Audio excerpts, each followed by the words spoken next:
"If you don't like living with us, you can leave," my family said after staying at my house for 6 months. When I refused, they put my belongings out on the street. I spent the night in a hostel. Then I called someone and said, "Do it." 40 missed calls and 30 text messages. Thank you for being here with me today. I hope you're having a wonderful day wherever you are. I'd love for you to share in the comments what city or country you're watching from and what time it is there. Now let's start our story together. I'm Casey. I'm 34 years old, and 2 years ago, I bought my first house. It was a huge deal for me, a real accomplishment. The mortgage payments weren't too high, as I worked from home doing freelance marketing consulting. I made good money, enough to live comfortably and even help out my family when they needed it. My parents, Linda and Robert, both had part-time jobs. Mom cleaned offices 3 days a week, and Dad did maintenance work whenever he could find it. They weren't getting any younger, so steady work was hard to come by. My older sister, Jessica, lived across town with her husband, Mike, and their 8-year-old son, Tyler. Mike worked at a warehouse, but the hours were inconsistent. I'd gotten used to sending them money to help out. Nothing huge, maybe $200 here, $300 there. Mom would call asking for help with house repairs, or Jessica would text saying she was short on rent. I never asked for the money back. They were family, and I was well enough off to spare it. My house became my sanctuary. I had my bedroom upstairs combined with my home office, and I loved the peace and quiet. I could work undisturbed, take breaks on my back porch, and everything was exactly how I wanted it. The mortgage was $1,500 a month, utilities were about $200, and I had plenty left over to save and help out family. One Tuesday morning in March, I was answering emails when my phone rang. Mom's name popped up on the screen. "Hi, Mom. What's up?" "Casey, Honey, I need to talk to you about something urgent." Her voice sounded strained. "What is it?" "We need to do major repairs on the house. The roof has serious leaks, and there's water damage in the living room. We got some estimates. It's going to cost at least $10,000. My stomach dropped. $10,000 was a lot more than the usual hundreds I sent. "Mom, that's a lot of money." "I know, honey, but we don't have anywhere else to turn. Insurance won't cover it because they say it's from years of neglected maintenance. If we don't fix it soon, the damage will get much worse." I rubbed my forehead, thinking about my savings account. I had about $15,000 saved for emergencies and home improvements. "Okay, Mom, I can transfer the money today." "Oh, thank you, Casey. You're such a good daughter. We'll pay you back as soon as we can." I was about to hang up when she continued. "Oh, and one more thing. While the repairs are being done, your father and I will have to move out for a few weeks. We were wondering if we could stay with you." My heart sank. I loved my parents, but I also loved my space and my quiet. "Mom, I don't know. My house isn't that big, and I work from home. Casey, we have nowhere else to go. We can't afford to rent a place while we're paying for these repairs. Please." I closed my eyes and sighed. How could I say no? "Okay, Mom. You and Dad can stay here during the repairs." "Wonderful. We'll be there next week with our things." That night, I transferred the money to Mom's account and started prepping the downstairs guest room.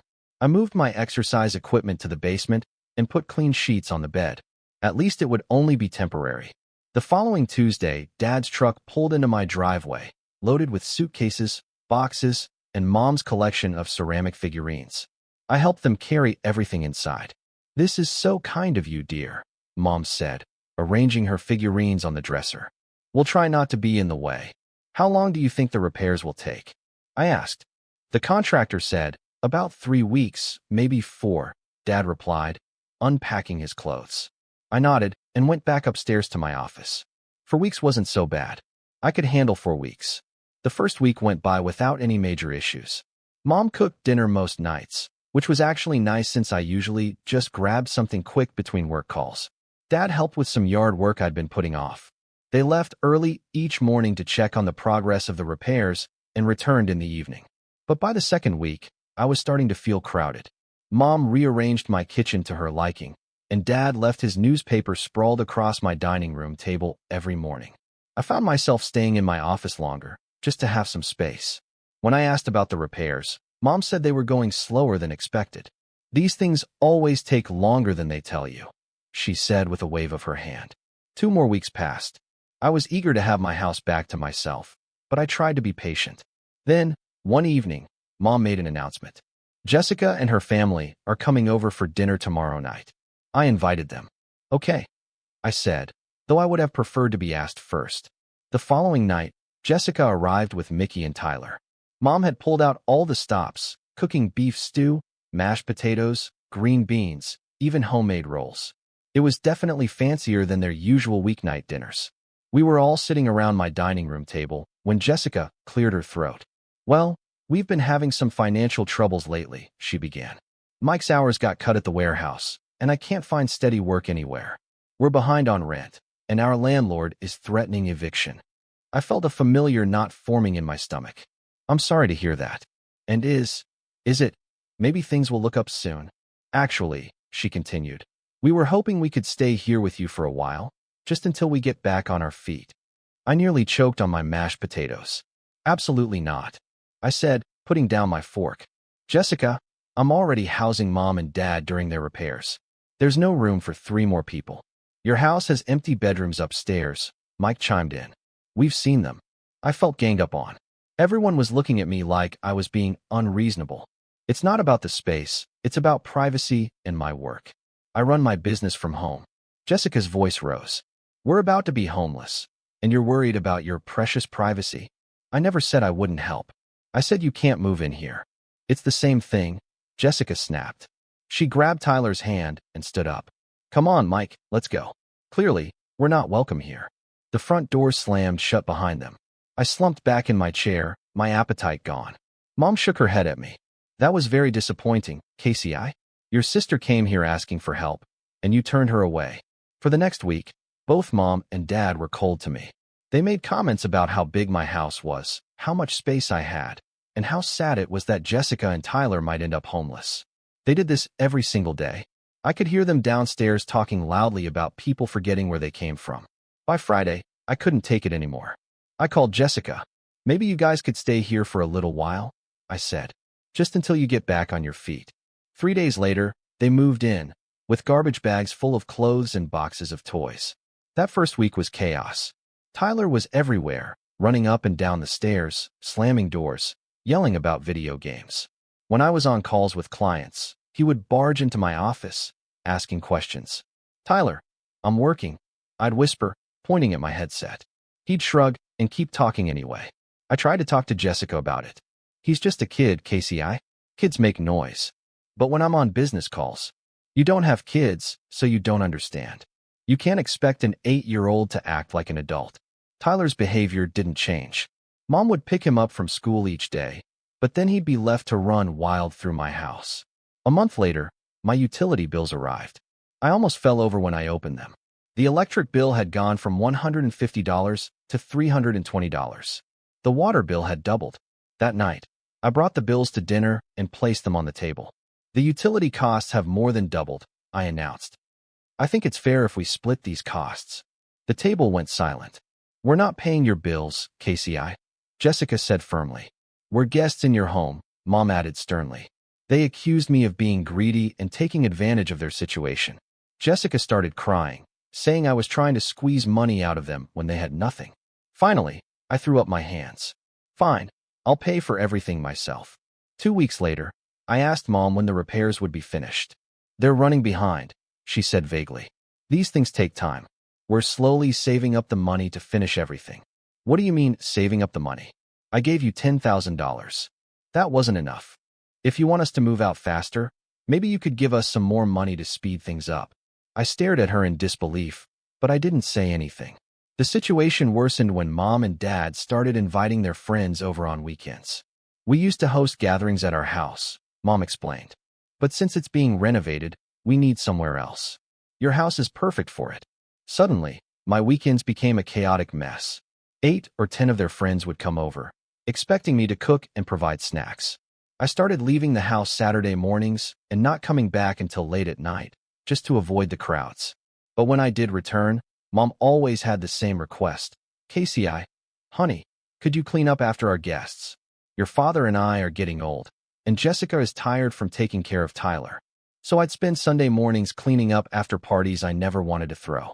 I kept asking when everyone would be moving out. Every few weeks, I'd bring it up. When do you think the repairs will be done, Mom? Still waiting on the contractor. These things are so unpredictable. Jessica, any luck finding a job? The job market is terrible right now. We're trying, but nothing's panning out. Mike, the warehouse situation? They keep promising more hours, but it hasn't happened yet. Whenever I pressed for timelines, Jessica and Mike would get defensive. Are you trying to get rid of us? Jessica would ask. We're family. Mike, I thought family stuck together. Mom would shake her head, disappointed. I don't understand why you're in such a rush to kick everyone out. After months of this, I was exhausted. My work was suffering because I couldn't focus. My house felt like a hotel I was paying for, but couldn't enjoy. My utility bills were destroying my budget, but every time I voiced my concerns, I was made to feel selfish and ungrateful.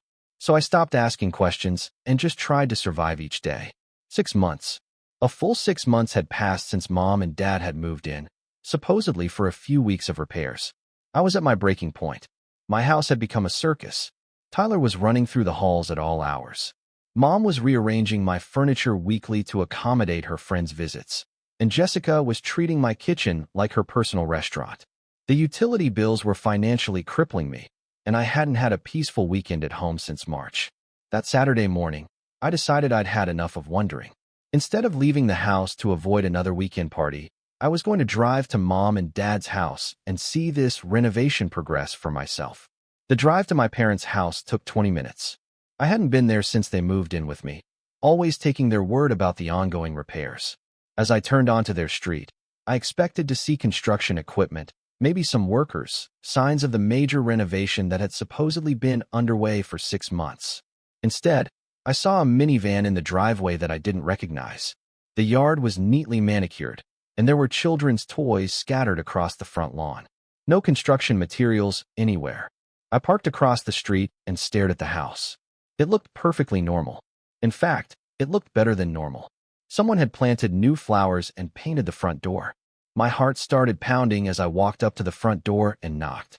A woman in her 30s answered, holding a toddler on her hip. "Can I help you?" she asked politely. "Hi, I'm sorry to bother you. Who are you, and what are you doing here?" "This is my parents' house." The woman looked confused. "I'm sorry, but I think you have the wrong address. We've been renting this house for the past 6 months." My stomach dropped. Renting from whom? From the owners, Linda and Robert Williams. They said they needed to move out temporarily for family reasons. "We have a lease and everything. Is there a problem?" "No, no problem," I managed to say. Excuse the confusion. I stumbled back to my car. My hands were shaking as I started the engine. It all clicked into place. There was no renovation. There never was. My parents had been lying to me for 6 months, living in my house for free while collecting rent from tenants. And the $10,000 I gave them for repairs, that was pure profit. The drive home was a blur. I was furious, hurt, and completely betrayed. My own parents had been scamming me, and Jessica was probably in on it, too. As I pulled into my driveway, I could hear laughter and music coming from inside my house. Another weekend party was in full swing. I sat in my car for a moment, trying to compose myself. I walked through the front door and found the living room packed with people. Mom's friends were everywhere, eating food I was paying for, drinking wine, laughing loudly. Tyler was running around between the adults, and Jessica was helping Mom serve snacks. "Casey, Mom called cheerfully. You're back early. Come join us." I looked around the room, at all these people in my house, people who had no idea their hosts were liars, cheats, and con artists. "Everyone needs to leave," I said, loud enough for the entire room to hear. The conversation stopped. Everyone turned to look at me. "Excuse me," Mom said, her smile fading. I said, "Everyone needs to leave. This party is over." "Casey, what's wrong with you?" Dad asked, getting up from his chair. "Everyone who doesn't live here needs to get out of my house right now." Mom's friends started exchanging uncomfortable glances. Some of them began gathering their purses and jackets. "Casey, Marie Williams, you are embarrassing me in front of my friends," Mom hissed. "Good. Maybe you should be embarrassed." Within 10 minutes, all the guests had filed out, muttering goodbyes and giving me confused looks. Only my family remained in the now silent living room. "What the hell is wrong with you?" Jessica demanded. "You just humiliated Mom and Dad in front of their friends. You want to know what's wrong with me?" I said, my voice trembling with rage. "I just drove by Mom and Dad's house." The color drained from Mom's face. Dad sat down heavily in his chair. There's no renovation, is there? I continued. There never was. You're renting the house out to a family with a toddler, and you've been living here for free while collecting their rent. Casey, don't you understand? Mom began. I understand perfectly. You lied to me. You scammed me out of $10,000 under false pretenses, and you've been freeloading in my house for 6 months, haven't you?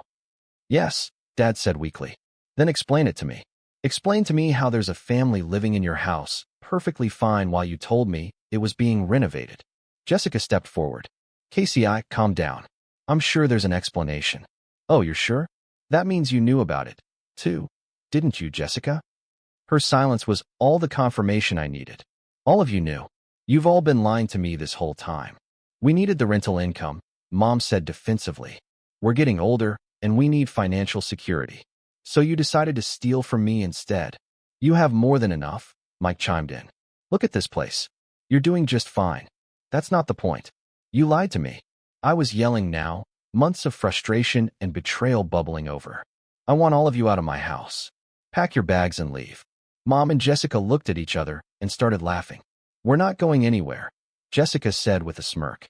What did you just say? You heard me. We've been living here for 6 months. You can't just kick us out. This is my house. I can do what I want. Actually, you can't, Mom said, folding her arms. We're established residents now. If you want us to leave, you'll have to go through the proper legal channels. I stared at them in disbelief. My own family had not only betrayed me, but they now essentially held my house hostage. Without another word, I turned and went upstairs to my room, slamming the door behind me. I could hear them talking loudly downstairs, probably celebrating their victory. I didn't leave my room all day. I ordered takeout. I tried to figure out what to do next. My family had outsmarted me, and I had no idea how to fight back. The next morning, I got dressed and went out. I spent 3 hours walking through the park, trying to clear my head and decide my next move. When I returned home, I found suitcases on my front porch. For a split second, I felt relief. Maybe they had come to their senses and decided to leave on their own. But when I tried to put my key in the front door lock, it wouldn't turn. They had changed the locks. I stood on my own front porch, staring at my suitcases and a lock that no longer recognized my key.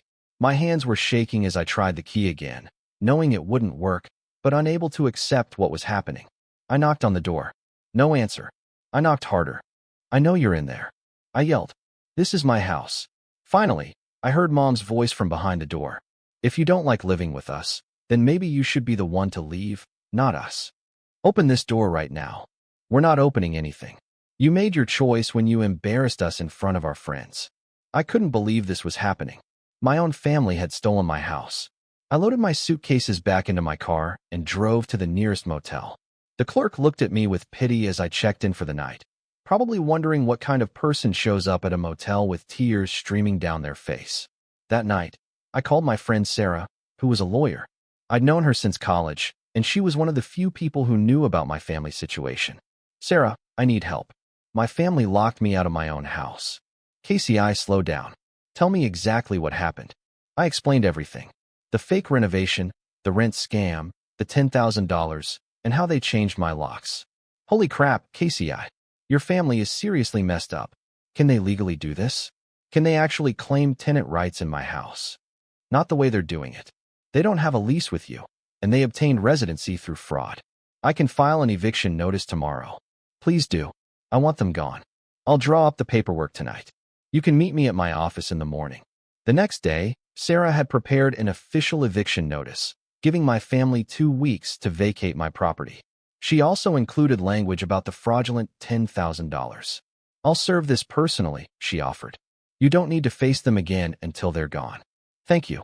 I don't think I could stand to see them right now. I spent the day at the motel, ignoring my phone, which had started ringing constantly. Mom, Dad, Jessica, they were all calling, but I didn't want to hear their voices. Around noon, Sarah texted me. Papers served. They were in shock. Your mother tried to argue, but I shut her down. 15 minutes later, my phone started buzzing nonstop. Within an hour, I had 40 missed calls and 30 text messages. They were panicking. The messages started out apologetic. Casey, can we fix this? Let's talk like adults. Families shouldn't fight like this. But when I didn't respond, They turned nasty. You're being ridiculous. We raised you better than this. You're destroying this family over money. Finally, I sent a single text message back to all of them. You have 2 weeks to get out of my house. If you're not gone, I'm calling the police and pressing fraud charges for the $10,000. The call stopped after that. Sarah checked on the situation for me over the next week. Your mom tried calling my office twice, she told me. She wanted to negotiate. I told her there was nothing to negotiate.